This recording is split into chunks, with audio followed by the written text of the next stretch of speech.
Danielle Maveal. Now, Danielle has worked as a head of community in a number of pretty exciting dynamic organizations, working at different pillars of community, head of community and marketing, community and education, all sorts of different kind of parts of the community department and in relation to the organization for companies including Lyft, Airbnb, Etsy, and many, many more. She's been working in all sorts of online communities, retail, marketplace, commercial, and other for about 15 plus years. So she's really a seasoned pro in this area. And these days she's moving into new and exciting ventures, which I'll get her to talk to you about because they're the topic of this conversation. So Danielle's really seen, as have many of us who've been in the space a while, seen the shift from sort of the early internet, which was lots and lots of really fragmented, deep contextual online communities that didn't necessarily hook up or talk to one another, to the platform era, the big social era with a capital B, sort of all one size fits all kind of approach, and both the benefits and the challenges of that. And then she's seeing, as we are, this refragmentation and this sort of splintering of communities and special interests into private channels, different types of platforms, entirely different types of social experiences through digital environments like social audio. And it's becoming probably the most significant trend, I would say, overall in the social and community space. And it's set to affect the way we experience our communities, the way we manage our communities, and certainly the way our businesses and our organizations think about using communities strategically for years to come. So, Danielle, would you mind just starting off by, giving the better, more articulate version of my introduction and telling us a little bit about how you got into community in your journey? We do kind of ask everybody how they got started. Often the path to community is a rambling one. And so we're always really fascinated to see how people who are working professionally and in quite senior roles especially do come to this space and what leads them there, and I guess some career highlights along the way. Yeah, I did have a wild ride here. I started, let's see, I've reinvented myself a few times. So before building communities, I was a goldsmith working, making jewelry and helping other jewelers run their goldsmithing shops. And I found a new website called Etsy, put a few items up, they sold right away. And my mind was just sort of blown that I didn't need to go this very traditional goldsmithing route. I could sort of create this business online. Became a top seller really quickly. And at the same time, I was really excited about how easy it was to sell. And I really saw a ton of people around me struggling or spending like a lot of energy to sell items at craft shows, making $100 a weekend. And I really wanted to teach other people how to do this. So I created a few what we called Etsy teams, one around jewelry, one around, I was living in Detroit, my location, and we would get together and Skillshare and talk about marketing and run events together. And just, it was a really awesome community of creative entrepreneurs. And Etsy noticed all this organizing I was doing and teaching and invited me to come on. So I was the 12th employee there, and I ran education, but I sat in the community team. And I also was able to run Etsy teams and run Etsy forums, but really I just kept coming back to education and how we could partner community programs with education to really move Etsy sellers through the journey and get them from what is this thing? How do I even take a photo of what I'm doing? How do I even put a price on it? To being what we call quit your day job level seller. So it was super exciting. I did everything from educator programs or would train people to teach Etsy, to workshops multiple times a day, newsletters. I remember setting up our Twitter account and setting up our MailChimp account and growing with Etsy for 5 years. And then I quit tech altogether, as I do every few years, and helped run an animal rescue. And then bumped into another, it's not there, but we have it's a big box for dogs, where we send you monthly goodies for your dogs called BarkBox. So I worked there running customer service. So I kind of did a detour from community, but I think it's kind of interesting because when I landed in customer service, I realized that work was so similar. It was all about conversations, which community is, and the customer service team had all these tools to measure conversations. And I was like, whoa, this kind of like unlocks something for me. How can we sort of pair the, deliberate measuring data um, work of running a customer service team and trying to optimize the experience for our users with community work? So after that, I was all about kind of scaling community work. How do we do that in a healthy, meaningful way? And I worked at Airbnb, being dropped on different projects from onboarding new hosts and how we actually involve the community in that onboarding flow to running global events. I almost made it to Sydney before Lyft hired me to run. I had an event planned in It's a bit Bali. fun to drive, unfortunately. I was so excited. Yeah. um, but yeah, so I jumped from Airbnb doing a bunch of stuff there, and I can dig into some of that stuff, but my Etsy stuff is the most exciting, to my Lyft work, which was reinventing the Driver Advocacy Council. So, how are we understanding Lyft drivers and really capturing their stories and voices and making sure that we had a one community vibe where those stories were getting to the change makers at the right time. Um, and that was like really crazy, wild work. Rideshare is a tough industry, and my heart was really with the drivers, continually fighting for drivers. So it was cool. I really reinvented that program and took it from 12 drivers who were on a council to 150.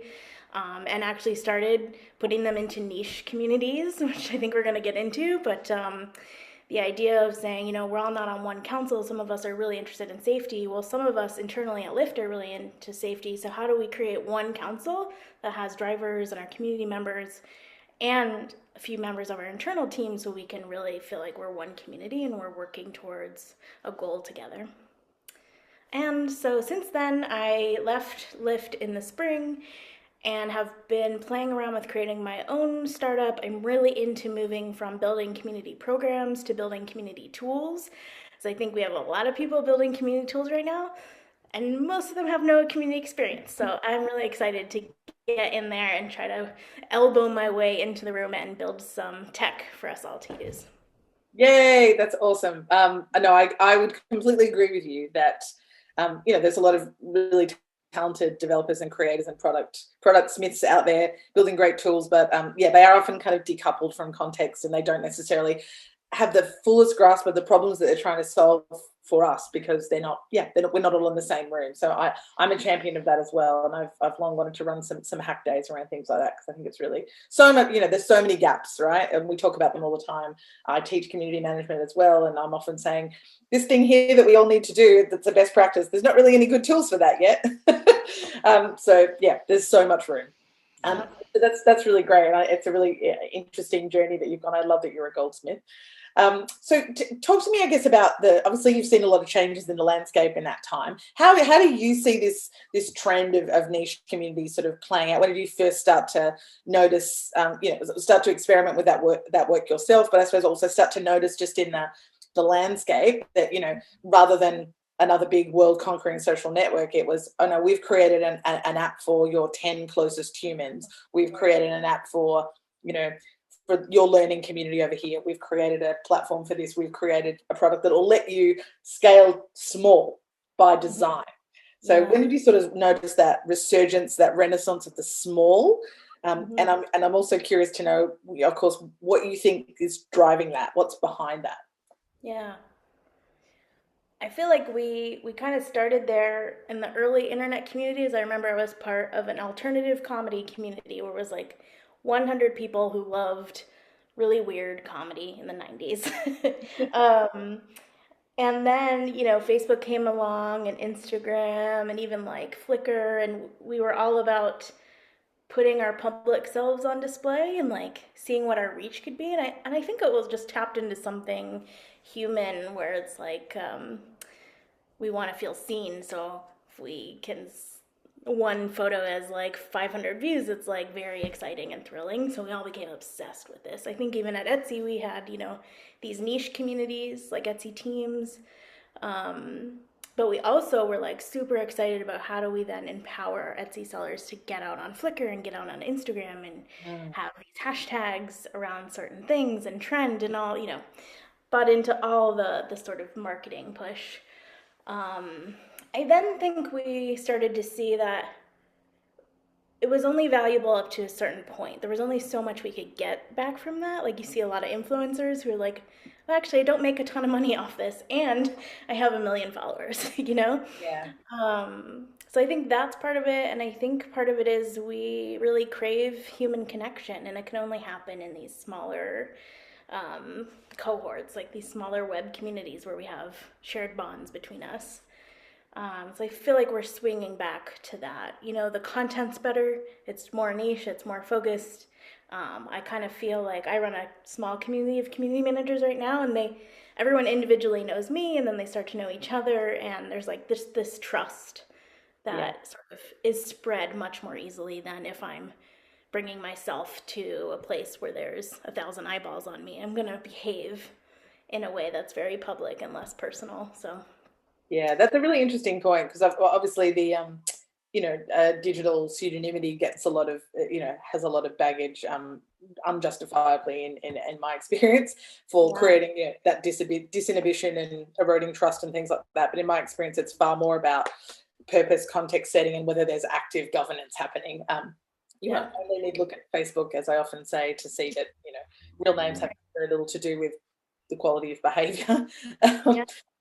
But I think it's a really interesting point, and I would agree. We've seen the same here, and we've seen it globally, where there's sort of an issue of contextual integrity, I would call it almost, where you've got everybody trying to sort of use standardized automated sets of tools and systems, and again, for a lot of purposes, that's totally fine. But when the need is deeper, when it's about even if it's an information style need, I have a utility sort of need, if it's very focused, it can be really hard to cut through that clutter.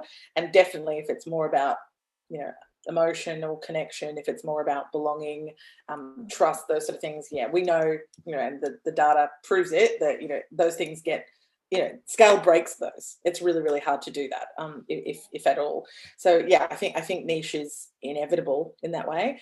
And I would also say there's probably, I don't know if you agree, a bit of a part of the pushback against some of the behavior and reputation issues of a lot of the big platforms. I think a lot of people are sort of looking for an alternative. They don't necessarily know what that is. Yeah, and some of them are exploring and building their own or experimenting, but they're sort of like, well, okay, I grew up with this, so this is all I really know. What else is there? Are there other ways?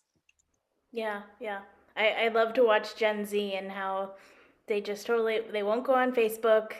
They are on TikTok, which is a huge, big social but network. But there's something about TikTok that's really interesting where it like puts you in a niche.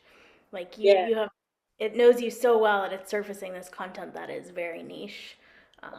Yeah, it's Yeah, very that's interesting a to really watch. interesting point. I would agree. Whereas I think the way the algorithms work on most of the other social networks, it's about it's about commoditizing their commercial interests. It's less about serving you your niche typically, and obviously advertisers are paying to cut through that. Obviously, there is advertising on TikTok too, but to date, at least, you're right. It's far more about attempting to connect you with your tribe in a way that is, I think, working a little more authentically than some of those other platforms. Hmm, hmm. Interesting. What are some of the best examples of niche communities that you see out there in the market right now, from your own work or from others that you're sort of looking at going, yeah, you guys are killing it? Hmm. I love, there's one called Nest Labs, which is a neuroscience community. They're really event first, which is an obsession of mine. How do we put gathering and meeting up at the center of the work that we do versus a lot of Slack channels where it's just constant chatter? Yep. um, so yeah, I really love Nest Labs. Check them out. These like paid communities, which is what Nest Lab is. I think it's $10 a month or something very minimum, but there's so many people in that community that it's a really sustainable, viable way to do it. There's other communities like the Queer Design Club. I love the stories of someone who says, I just needed to find my people, like Rebecca from Queer Design Club, and she set up a Slack channel, hosted a like happy hour, and then all of a sudden she's about to quit her job and run this design community full time. It's just so authentic and grassroots. These are the kind of communities that I love. That now there are tools out there that make it super easy for people to do this. I think that's enabled a lot more of these smaller communities. Yeah, agree. I think that's been a noticeable shift for me is obviously some of the 20 years ago, some of those tools existed to a certain degree, obviously nowhere near as sophisticated as now. And that was the dominant form of community. Then platforms kind of gobbled up the universe.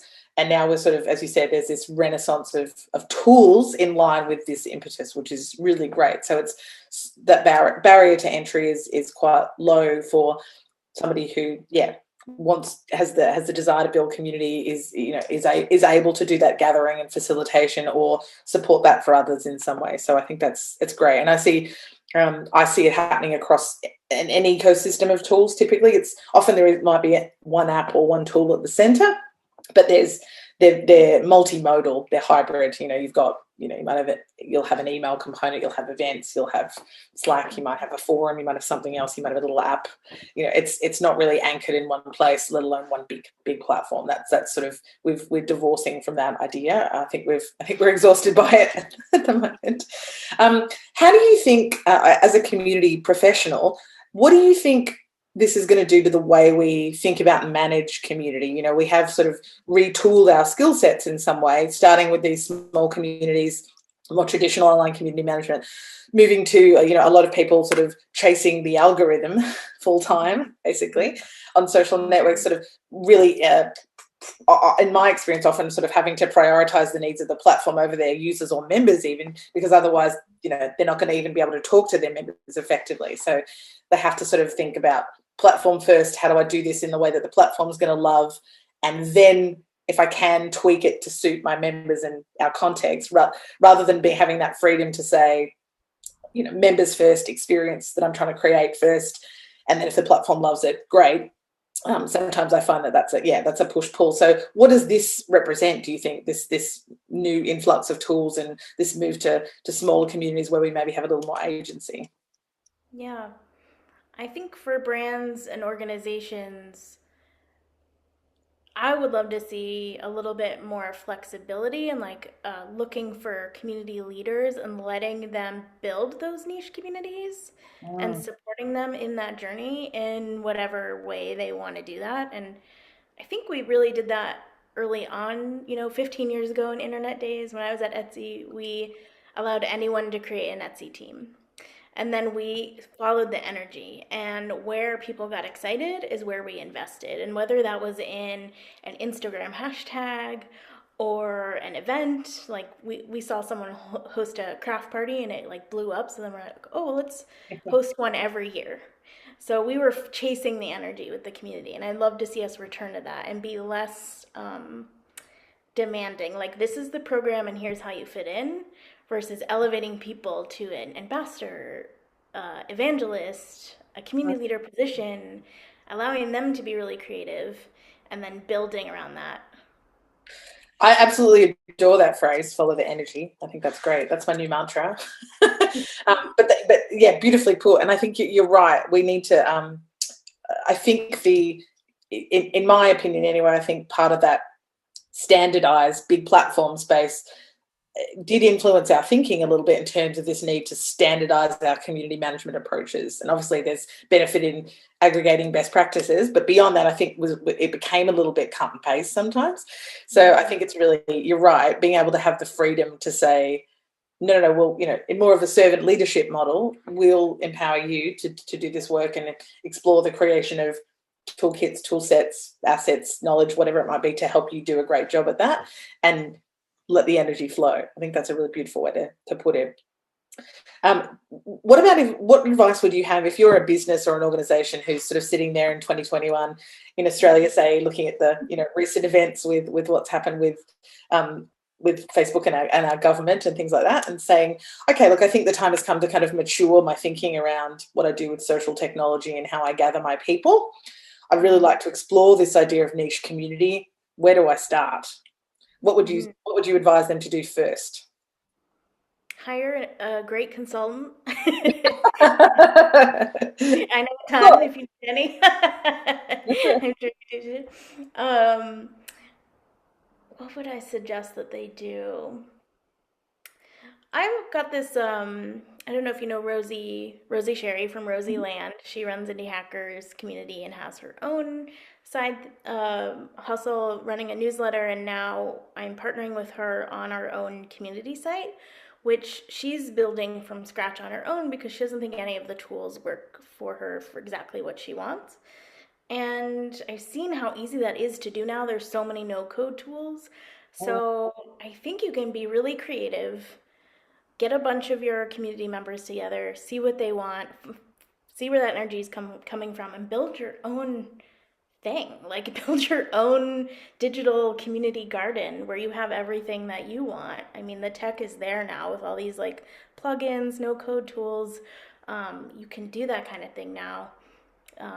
So that's, I would say that on the sort of tool side, and then I'll just go back to elevating people in your community to leadership positions, and like I said, following the energy, see what ideas they come up with. Mhm. Um, some of them will be off the wall, and you'll never be able to do them, but some of them you would have never have thought of, and are highly investable tests. So those are Yeah, the no, that's awesome. What about if you're an organization who I guess doesn't necessarily want to build an owned community in any classic sense, but who Mhm. wants to do better at working with existing communities, wants to understand what's out there in their world, their sector, wants to explore partnerships and collaborations. What as someone who's managed and grown niche communities, what advice might you give them if they want to start that outreach process? What are some do's and don'ts? What should they not do if they're reaching out to someone, and what should they do? How should they maybe approach that? Yeah, I would say it's all about relationships. So finding your super users. I mean, it's really interesting to see some of the platforms out there right now, like Notion or Airtable, have member users who are out there teaching their product like without any, they're not in any kind of program, they're not in an official community, they're just like so obsessed with Notion or so obsessed with Airtable Mm, that they're out there as evangelists, as teachers, as educators. um, so if the brand can just find them and support them and create a feedback loop, I mean, that's almost enough. Everyone now has the ability to create their own communities or conversations around either you as a brand or an organization or your mission or whatever you're passionate about. So you can go find those conversations, join in, add value, support people who are doing good work already. You don't really have to always be the one building the community around it. You can just create those strong relationships with people who are doing it, and then it'll come back to you. yeah, no, that's great advice. I agree, and I think often we know how hard, and as do many listening in, know how challenging it is to build a community from scratch, especially as a big strategic asset. You've got to be really ready to have that, to go down that road, and it's got to be well thought, entered thoughtfully as a process. Sometimes a much better solution, and definitely a better way to start sometimes, is to explore those relationships, to do those small prototypes, to build that little ecosystem out, and just, yes, see what's there, see where the shared value is being generated, as you said, where the energy is sitting and how it's moving, and understand how to assign value to that for your organization, and then, yeah, kind of move on from there based on what you're learning. Mm-hmm. um, how do you think this is going to, I'm asking you to prognosticate now. How do you envision it sort of playing out? I think it's foolish to go beyond 2021, probably foolish to even go that far.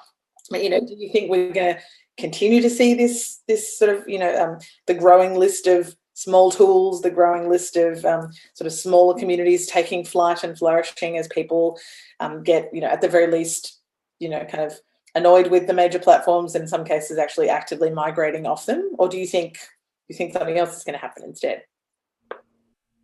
Yeah, I hope so. That's where I see.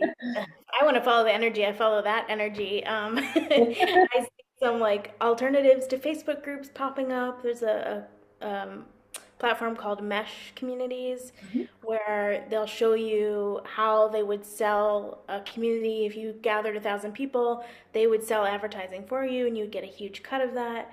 Versus a Facebook group, which could be making millions of dollars off your group through Yeah. advertising, and you get absolutely nothing out of that. So I think people who are running communities will only put up with that for so long because, like we know, community work is not easy. There's a lot of messy stuff there that you've got to do. And to build a sustainable community, you need some sort of revenue or something that's keeping the engine going. So I'm hoping that there'll be more and more platforms and that they'll be successful. That will have regulation to help these platforms be successful and make the other platforms a little less powerful. That's where I'm hoping it goes. And I think as we get more tech savvy, we get more no code tools, we'll be able to create things on our own and invite people into our own networks, and it'll only get easier and easier. So hopefully it Yeah. will give us more power as community leaders. Yeah, no, definitely. And you raised a really important point there, I think, with the economic model and the economic side of things. That's another, but arguably another reason this stuff is happening is people who are, who are frustrated, whether they're doing it professionally, even if they're salaried, others that are helping them build and manage their community may not be, maybe volunteers, they may be drawing on volunteer members and moderators and things like that. And community building is labor, it's emotional labor, and it's a whole lot of different types of labor, and it's hard and it's messy, as you said. So being able to control the financial operational destiny of your community by making those choices about where to place it is also, I think, a really important factor here, and to do so, as you said, in a sustainable way is really great. Can I ask you, I guess, what do you think, and this probably just overlaps with what is a healthy community period, so what if someone's experimenting in this space and they've started down this road, they're following the energy, as you said. What are some indicators that they're on the right track? What are some indicators that they might have a viable community here potentially, or a healthy community that is starting to grow? Yeah. I would say people are showing up repeatedly. So one thing I'm doing a bunch of right now is like I talked about these event first communities. So creating meetups for your community first before you create a Slack channel or a Discord. Like first have a meetup and make sure people are showing up week over week and who's showing up and who's the most engaged and who's asking to help, and building community around that. And if I have run events where people do stop showing up, and then I'm like, okay, this is not the right either subset of people or the right topics that we're talking about, the right problems we're trying to solve together. So then I can shift my energy to try something else. So showing up, of course, is just one thing. The second signal I like to look for is individual connections. I've been Mm-hmm. thinking a lot about how we use marketing terms for community. So, growth in marketing is just accumulation, right? And I think growth for community should be about abundance and about connection. So, you could have a community of 10 people at a growth stage that is maybe 3 people have made one connection with another member. But over the next few weeks, if you can get 10 people to have at least 1 to 2 connections, like then that's like this sort of abundance growth. I don't know, it's in my mind. If anyone can help me figure out how to like make this an actual tool, which this is how we measure community versus just this accumulation of numbers, but instead of like the strength and the number of connections we all have within a web of community members. Yeah, that's my second signal. When I see people in my communities go, oh, I'm going to send you a DM, I'm like, oh, my heart is like a flutter. I'm like, oh, there's a friendship, there's a connection made. And that strengthens your community because they associate that connection and that relationship with you. They come back to your space to foster and nurture that connection. So those are the signals I look for. Awesome. All right. Well, listen, thank you so much, Danielle. Very, very grateful you could spend time with us and dedicate your evening to saying hello. I'm going to follow the energy. It's the best thing. I want it on a t-shirt. Stay safe over there, and thank you for sharing your wisdom. Sure. You can follow me on Twitter, which is, I apologize, I mix my political rants with my community tips. So that's Danielle XO on Twitter. And I have a newsletter on Substack, which is Danielle XO on Substack, daniellexo.substack.com. Yeah, those are the 2 places to find me.